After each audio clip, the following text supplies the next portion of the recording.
Yeah, total insanity. So I'm going to be interested to see if the Republican Party actually does the wise thing and kind of realigns itself behind DeSantis instead of Trump, who has proven time and time again to be a massive liability when it comes to elections, not only himself, but his endorsed candidates doing really, really poorly as of late. So it's going to be interesting to see if the Republicans actually realign behind Ron DeSantis. But yeah, he put out this statement about DeSantis. He might have put out a different one that you were referencing, Zach, but this is one that he dropped yesterday, going completely postal on Ron DeSantis, saying News Corp, which is Fox, the Wall Street Journal, and the no longer great New York Post, is all in for Governor Ron DeSanctimonious, which he's decided is his official nickname for Ron DeSantis, Ron DeSanctimonious.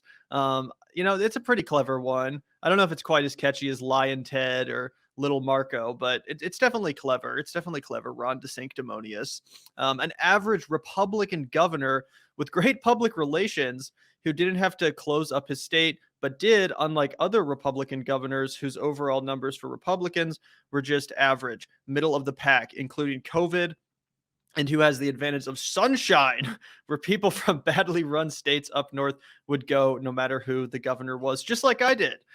So before we get on to the next part of that statement, a few comments there. First of all, it's pretty funny that he's blaming Ron DeSantis's popularity not on DeSantis's performance, but on the sunshine in Florida. So the fact that in his eyes Florida's doing well right now, it's not because of the job DeSantis has done as governor. He's not popular with the citizens of Florida because of any other reason other than the sunshine. Everyone just moved there because of the sunshine. And that is fair. I would also like to move to Florida, at least during the winter, to avoid the brutal winter. I thought that was funny. Also, I think it's pretty funny that he's talking about how all of these right wing outlets like Fox, Wall Street Journal, and the New York Post are all in for Governor Ron DeSantis, an average Republican governor, yada, yada, yada. And it's like, bro, the reason why right wing media, and we're going to give more examples of this in a second, but the reason why right wing media is lining up behind DeSantis instead of your ass is because you've proven time and time again, like I said, to be a massive liability for them electorally. Ultimately, as much as the Republican Party is a giant cult of personality based around Donald Trump, they do still care about winning.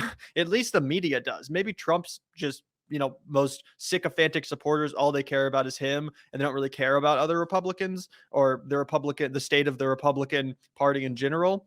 But these right-wing media outlets, the New York Post, the Wall Street Journal, Fox News, they are actually invested in the Republicans' electoral victories. And Trump has presented to them time and time again proof that he can't deliver those victories. He won in 2016 against Hillary Clinton, but besides that, has been taking massive L's ever since. He lost to Joe Biden, a walking corpse, Sleepy Joe. And now almost all of his candidates, except for like a handful of them, have just been embarrassed in the midterm election. So these news organizations, these right-wing outlets, yeah, they want to win, bro. It's not, they don't like Ron DeSantis more than you for some, nefarious reason.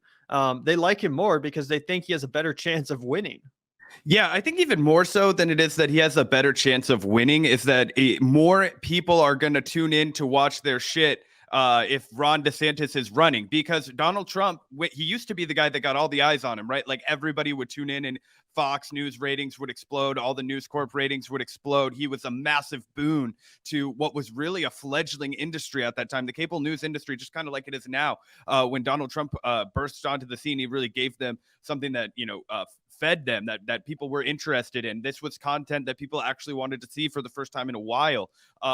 And so their audience ballooned, their numbers ballooned. But what happened to News Corp is that when Donald Trump decided to go down all the fucking rabid conspiracy theories, when he wouldn't take COVID seriously, and then when he straight up denied the election January 6th, he just kept moving the ball and isolating more and more and more of the Republican base and the people who would have casually watched Fox News, right? Like people like think of like my mom, who it's like, well, she'll watch Fox News, but she's not like a Trumper. And then like they get more and more into that like January 6th stuff that a lot of the like, middle America Republicans just aren't that into.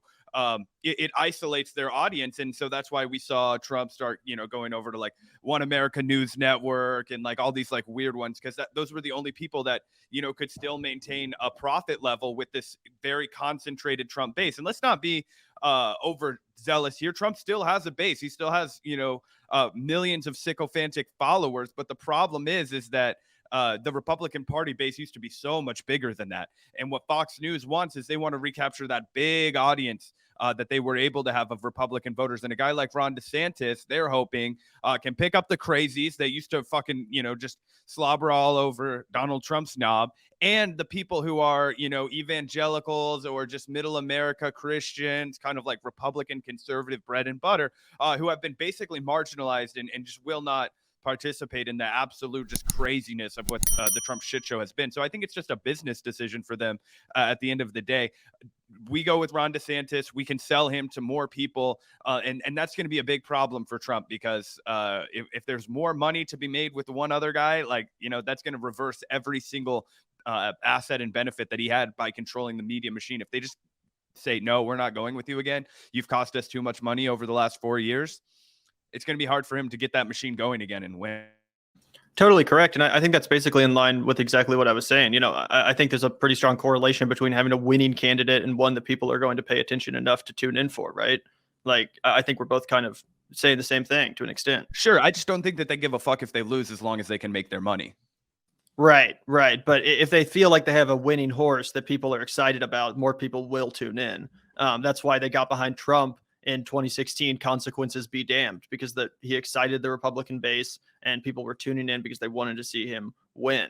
And yeah, I wanted to talk a little bit about some of the reactions from the Republican conservative commentariat to Trump going postal on Ron DeSantis, who's, of course, such a rising star in the Republican Party, especially among a lot of the more elite commentators. So here's Tim Pool saying Trump crying about DeSantis right now on Truth Social makes him look weak AF.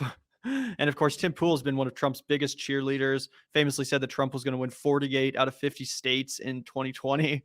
And he's like, this is not a good look, bro. Like, the base actually likes DeSantis. They don't view him as one of these like Ted Cruz or Marco Rubio types. They actually really like Ron DeSantis. And if anything, they want to see you guys team up to make the Republican Party stronger. The Republican Party that actually cares about winning understands that a civil war right now is a very inopportune timing. A civil war playing out right now in the Republican Party to this degree is inopportune timing. They need to be united. And Trump deciding to go to war with Ron DeSantis and his ilk right before, the shit's about to get serious is not a good idea. And I think that Tim Pool and a lot of other Republican commentators realize that. Again, they want to win. And if it means that DeSantis will be their nominee instead of Trump, they don't really care.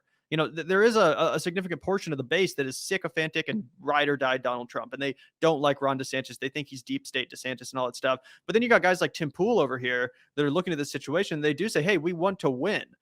We actually are invested in Republican victories electorally. And DeSantis seems to be the better bet for that right now. He definitely is, in my opinion. I think that if Trump went up against Joe Biden, then he would lose. I don't think it would be a given. I think it would be like 60-40, but I do think Trump would probably lose against Joe Biden, whereas DeSantis, I think, has a much better shot. I would give it more of like a 50-50 or maybe even a 60-40 in DeSantis's direction. So Tim Pool coming out here saying like, yo, dude, this is unproductive and it makes you look weak. Not something you hear a lot from the Republican Party commentariat. And we got another one also from Tim Pool where he's taking some shots at Donald Trump. Again, I think this is definitely meaningful, right? The fact that these big, influential Republican commentators like Tim Pool and Candace Owens and Ben Shapiro, who we'll get to next, are actually coming out and being pretty firm in their resolve and saying this is not a good look. Perhaps Trump is leading the party astray. Here we have Tim Pool saying Trump could have endorsed Kathy Barnett, who you guys might remember was one of the candidates in the Republican primary for Pennsylvania Senate. She was much more of like a purist MAGA candidate than Dr. Oz. So Tim Pool says Trump could have endorsed Kathy Barnett, but instead he thought he should lose Pennsylvania to Dems. Bold move. So basically blaming Trump for the Pennsylvania Senate loss to John Fetterman. saying that if Trump had not endorsed Dr. Oz, a carpetbagging elitist who was clearly not cut from the MAGA cloth, he endorsed that guy who went on to take a fat L for the Republican Party, losing that seat, which should have been easily winnable, to John Fetterman. I don't know if Kathy Barnett actually would have done better than Dr. Oz, because Kathy Barnett is a total lunatic. But it is true that Dr. Oz was a very, very weak candidate, and also just the opposite of what the original MAGA movement was all about, at least in the minds of the MAGA voters. Of course, MAGA was never a serious anti-establishment movement, but in the eyes of the voters, it was. They really thought that the MAGA Republicans were the populist Republicans, and that the Trump Republicans were really standing up to the establishment and standing up to the elitists. In Dr. Oz, you have the personification of elitism, and Trump decides to pick that guy over Kathy Barnett, who was much, much, much more in line with the values of the original idea of the MAGA movement, being an anti-establishment kind of candidate. So, yeah, Tim Pool once again taking some shots here. Yeah, I mean, it's so true that the only reason that Donald Trump endorsed Dr. Oz was because Dr. Oz has been on TV, and that is the one metric by which Donald Trump, as the ultimate boomer, will measure somebody's political success. Was, oh, I recognize that guy. He's been on TV. Like, oh, that guy knows Oprah. And honestly, I think it was the same thing that led him to endorse Herschel Walker, where he was like, hey, that guy runs fast. He played for Georgia. I saw him on TV. Like, yeah. Do I think that Kathy Hochul would have won? Kathy Hochul, wrong state. Kathy Barnett would have won. That it would have been really interesting. Probably, I still think that Fetterman probably had a good message that would have been salient to the people of Pennsylvania. Obviously, we'll never know, but I'm gonna go ahead and slightly disagree with him that it would have been just like a fucking shoe-in if he'd endorsed what's her face instead of Kathy Barnett instead of Dr. Oz. Yeah, Dr. Oz was a uniquely terrible candidate, and I think Trump knows that. In fact, reportedly, he was malding behind the scenes on election night, blaming his wife, Melania, saying that she had convinced him to endorse Dr. Oz because I guess Melania is a big fan of Dr. Oz and his TV show. So she was saying like, hey, of course he's going to win. Everyone loves Dr. Oz. I love Dr. Oz. He's going to do great, especially with the female demographic. Turns out the female demographic actually came out for Fetterman. I think 57% of female voters in Pennsylvania voted for John Fetterman. Obviously, I don't know why. Abortion. Yeah, with abortion, definitely. Also, John Fetterman just has that like alpha male energy, Sometimes that also is important. And you put that motherfucker next to Dr. Oz, a sniveling, elitist, carpetbagging loser.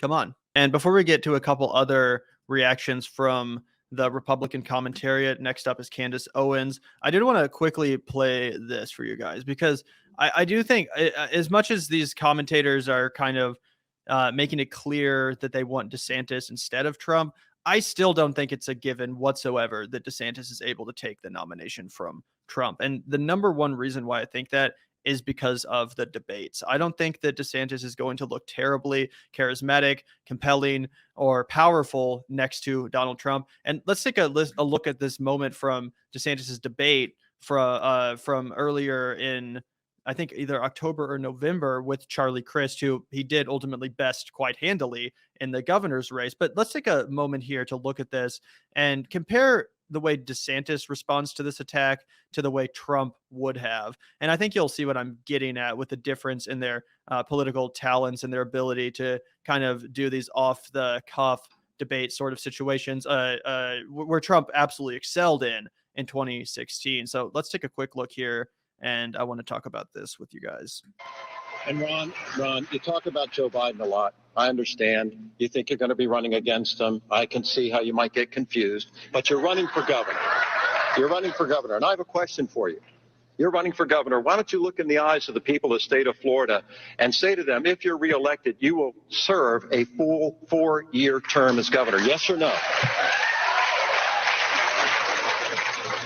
Yes or no, Ron?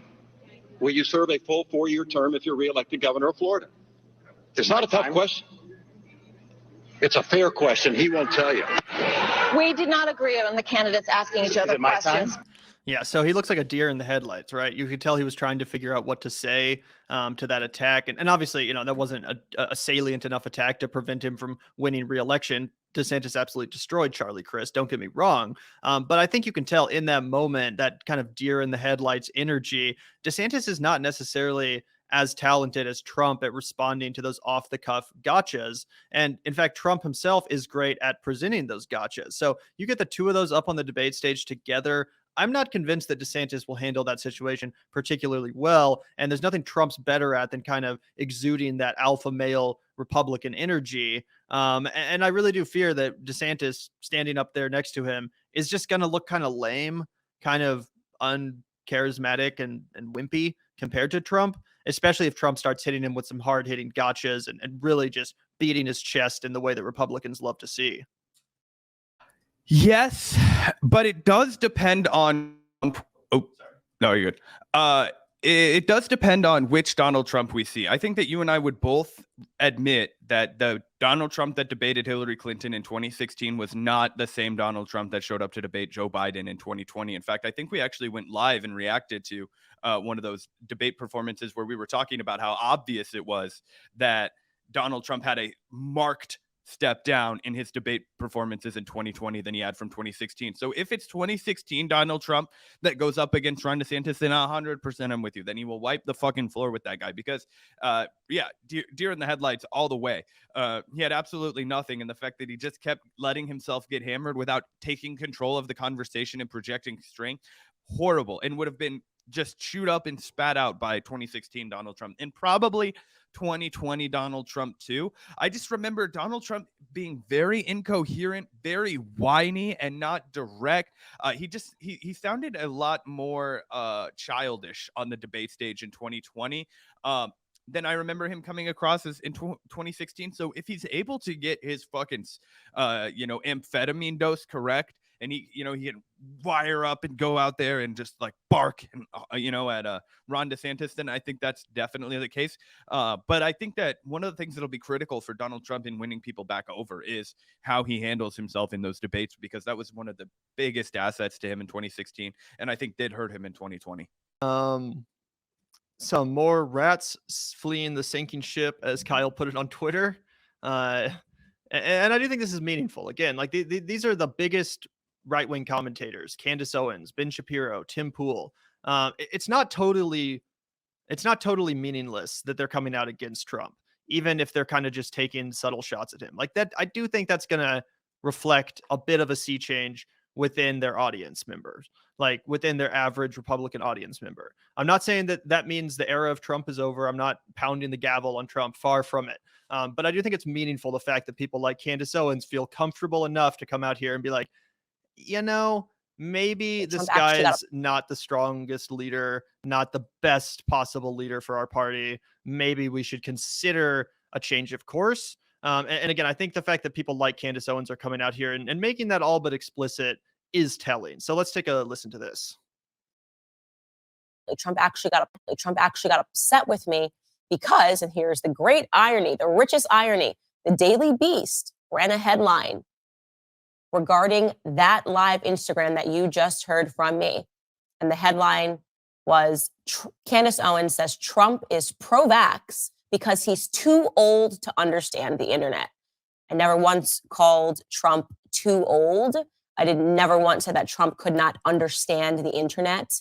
And yet somehow he got that information and believed it to be true. He thought that I said that he was too old and that he couldn't understand the internet and did not quite get the information that actually what I was saying was a defense of him, so that his supporters would still believe in him. Not only was he just mad, by the way, he then, during a golf session with some mutual friends of ours, had a person next to him who was egging this on, saying to Trump, and I know this because, again, this is a mutual friend, aren't you mad at Candace? Aren't you mad at Candace? Aren't you mad at Candace? And eventually he was like, yeah, I'm so mad at Candace. I'm so mad at Candace. And this got back to me that he was upset with me, that he was angry at me. And the next time that I saw him, he was quite rude to me. He was actually rude to me. I'm telling you this personal story because I think it is something that made me, for the first time, question him as a person. So you have an individual that spent years defending you, right? And that individual gave you a completely kind and fair interview. You said the softball yourself that your base didn't like, and you somehow transformed that into something that I did wrong. That's unacceptable. That is not being a leader. That is not owning things that you did wrong. That is not owning that. Also, I think it's so funny with all these Trump sycophants, and this applies to basically all of them, whether it's Mike Pence or Candace Owens or any of these people. They're like, oh, I love Trump until he turned on me, until he was mean to me. I sat there idly and watched him, betray all of his allies and shit all over everyone that ever supported him as soon as they said one thing that pissed him off. But I never thought it would happen to me. Like me, I thought for some reason I would be exempt from that observable, consistent pattern of behavior from Trump, who's a deranged narcissist and a vindictive, petty child. Oh, I never thought he would say anything bad about me or turn on me as soon as I criticized him. What? Yeah, and that's basically been the tough lesson learned by everybody that's ever been a fucking pawn in Donald Trump's big political game, right? Like, it doesn't matter if you're fucking sloppy Steve Bannon, if you're fucking Roger Stone. It doesn't matter who you are. He will kick you the fuck out of his circle the second that it becomes politically convenient for him, and the second that you stop licking his balls.